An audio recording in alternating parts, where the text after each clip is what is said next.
ஆளுநருடைய மாற்றத்தினுடைய பின்னணி என்ன? செந்தில்வேல் சார். எஸ், முதல்ல இந்த தலைப்பு எடுத்ததற்கு நியூஸ் தமிழுக்கு நன்றி. காரணம், பேரறிஞர் அறிவாசான் அண்ணா அவர்கள் பதவியேற்ற நாள் இன்று.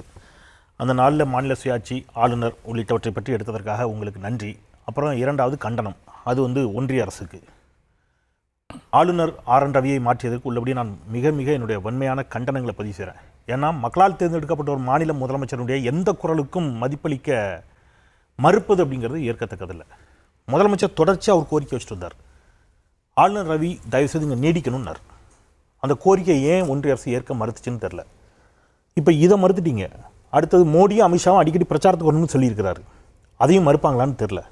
இப்படி மாநில முதலமைச்சரினுடைய எல்லா கோரிக்கைகளையும் மறுப்பது அப்படிங்கிறது ஏற்கத்தக்கதில்லை, அது உண்மையாக கண்டிக்கத்தக்கது. எனவே ஆர்.என். ரவி என்ன செஞ்சுருக்கணும், இங்கே நீட்டிக்கப்பட்டிருக்க வேண்டும் அப்படிங்கிறது என்னுடைய கருத்து.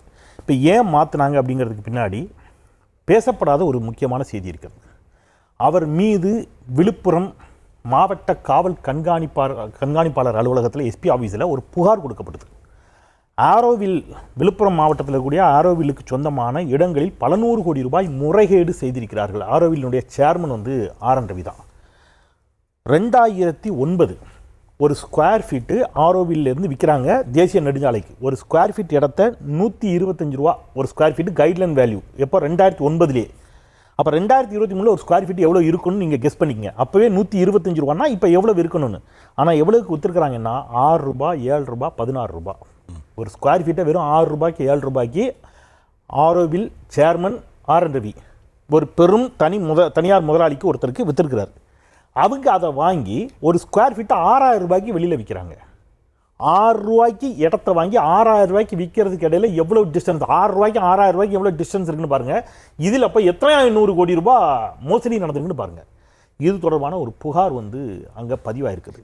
ஸோ இது எல்லாமே தேர்தல் நேரத்தில் ஒரு மிகப்பெரிய பின்னடைவை, சிக்கலை, ஏற்கனவே ஆர்.என். ரவி இருந்தால் இன்னும் 10 சீட்டு ஜெயிக்கலான்னு ஸ்டாலின் சொல்லி கொண்டிருக்கின்ற பொழுது இந்த பிரச்சனை வர வெளியில் வந்துச்சுன்னா திமுகவிற்கு இன்னும் கூடுதலான இடங்களில் வெற்றி வாய்ப்பை ஆர்.என். ரவி தேடி தந்துடுவார் அப்படிங்கிற அச்சத்தில் திமுகவின் வெற்றி வாய்ப்பை ஏதாவது ஒரு 10 இடத்துலையாவது குறைக்கலாமா அப்படிங்கிற ஒரு நப்பாசையில் ஆளுநர் ஆர்.என். ரவி மாற்றப்பட்டிருக்கிறார். ஒன்று. அப்புறம் சகோதரர் நாகராஜ் பேசுகின்ற போது அவர் சொன்னார், ஆளுநர் மாளிகையை பற்றி ஒரு 3 நல்ல விஷயங்கள் சொல்லுங்கன்னு சொல்லும்போது ஒரு 3 விஷயம் சொன்னார். சொல்லிட்டு ஒன்று சொன்னார், அவரே முரண்பட்டார். அவருடைய 2 ஸ்டேட்மெண்ட்டில் என்ன சொன்னார்னா, ஆளுநர் யாருன்னு எப்படி கேட்கலாம், அவருக்கு அதிகாரமே இல்லையா அப்படின்னு கேட்டு ஒன்று சொன்னார். நிறைய மனுக்களை கொண்டு போய் கொடுத்துருக்குறோம், அதெல்லாம் வாங்கி தமிழ்நாடு அரசுக்கு அவங்க டைரக்ட் பண்ணியிருக்கிறாங்கன்னு. எனக்கு புரியலை. அவர் தான் அதிகாரமிக்கவர், அவரே உத்தரவு போட்ட வேண்டியதானே, எதுக்கு தமிழ்நாடு அரசுக்கு டைரக்ட் பண்ணுறாரு? அப்போ அவர் வாங்கி எங்கே தான் கொடுக்க வேண்டியிருக்கு?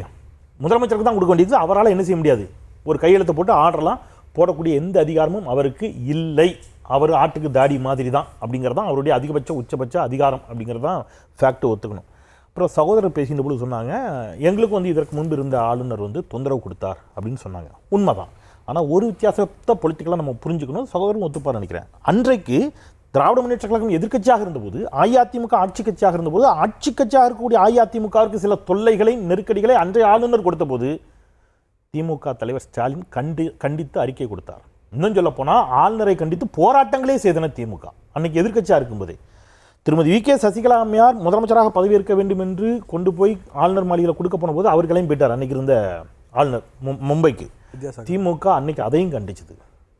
நீங்கள் அவங்க முதலமைச்சர் யாருங்கிறத எம்எல்ஏக்கள் தான் தீர்மானிக்கணும், அது அவங்க கட்சி பிரச்சனை, நீங்கள் அதுக்குள்ளே ஆளுநர் தலையிடக்கூடாது என்று சொன்னது.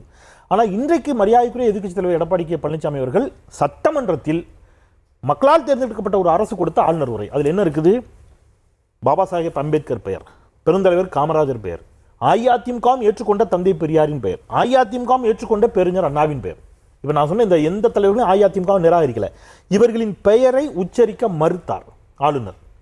அப்போ ஒரு தீர்மானம் கொண்டு வராங்க, இல்லை நாங்கள் இதை என்ன செய்ய மாட்டோம், ஏற்க மாட்டோம்னு ஒரு திருத்த தீர்மானத்தை கொண்டு ஆளுநர் பேசுனது எதுவுமே அவை குறிப்பில் இருக்காது, அமைச்சரவை என்ன கொடுத்துச்சோ அதான் இருக்கும் என்று சொன்னபோது அதிமுகவின் ஸ்டாண்ட் என்ன, நிலைப்பாடு என்ன? அதிமுக இன்றைய ஆளுநரை கண்டித்ததா? நீங்கள் ஏன் குறைஞ்சபட்சம் அந்த இதை நீங்கள் என்ன சொல்லலை, பேரறிஞர் அண்ணாவின் பேரை சொல்லலைன்னு கூட கேட்கல அப்படிங்கிறத நான் இங்கே சுட்டி காட்ட விரும்புகிறேன். ஸோ ஆளுநர் விவகாரத்தில் அஇஅதிமுக திமுக ரெண்டின் பார்வையும் ஒன்றுதான் என்று சொல்கின்ற தோழருடைய கருத்தில் நான் உடன்படுறேன். ஆனால் ரெண்டு ஒன்று கருத்தியல் அடிப்படையில் களத்தில் நீங்கள் அதை திமுக போராடியது போலவே நீங்கள் ஆளுநருக்கு எதிராக நம்முடைய சட்டப்பேரவை தீர்மானங்களை நிறைவேற்றி கொடுத்த இன்னும் ஒருபடி மேலே போய் சொல்கிறேன், அஇஅதிமுகவின் தலைவி மறைந்த முதலமைச்சர் மரியாதைக்குரிய செல்வி ஜெயலலிதா அம்மையாரின் பேரில் ஒரு பல்கலைக்கழகம் அதிமுக ஆட்சி காலத்தில் போடப்பட்ட மசோதாக்களில் ஒன்று. அதுக்கு ஒப்புதல் கொடுக்க மறுத்தார். அதுக்கு சேர்த்து தான் நிலுவையில் இருந்துச்சு. அதை போராடி போய் நீதிமன்றத்தில் போய் வாங்கிட்டு வந்தது திமுக. அன்றைக்கு சட்டப்பேரவையில் வெளிநடப்பு செஞ்சாங்க அதிமுக. அதை பேசுகின்ற பொழுது அப்போ நீங்கள் ஆளுநருக்கு ரொம்ப ஸ்ட்ராங்காக கடந்த காலத்தில் மேடம் ஜெயலலிதா அவர்கள் இருந்தபோது இருந்த அதே மாதிரியான எதிர்வினையை, வீரியமான எதிர்ப்பை ஆளுநருக்கு எதிராக இன்றைய இருக்கக்கூடிய மரியாதைக்குரிய ஐயா எடப்பாடி கே பழனிசாமி அவர்கள் தலைமையிலான அதிமுக செய்திருக்கிறதா அந்த வலிமையான எதிர்ப்பு என்றால் இல்லை என்பதுதான் நமக்கு கண்ணு முன்னாடி இருக்கக்கூடிய